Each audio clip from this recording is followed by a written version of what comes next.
দিব। কি দিতে হবে, কি দিতে হবে? চকলেট? হ্যাঁ, চকলেট খাওয়ার জন্য কিভাবে কান্দে বলো? এভাবে কান্না করে চকলেট খাওয়ার জন্য? রাগ উঠতেছে? কয়টা দিব চকলেট? কয়টা দিব? একটু পড়াশোনা করলেই তোমার চকলেট দিতে হবে? 2টা অক্ষর লিখে দেখাইছো, সাথে সাথে চকলেট চাওয়া শুরু করছো। আয় কয়টা দিব? কয়টা দিব? কয়টা দিব? কয়টা দিব? ভালো করে বলো, কয়টা দিব?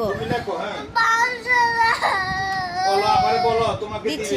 তাহলে হাসি দাও, সুন্দর করে হাসতে হবে, মুখ কান্না বন্ধ করে হাসতে হবে। হাসো, কান্না বন্ধ করো। চকলেট আরেকটু সুন্দর করে আরেকটু আবার। তাহলে সুন্দর করে টাকা দাও তো দেখি। Bye bye. আমি আর কানবো না।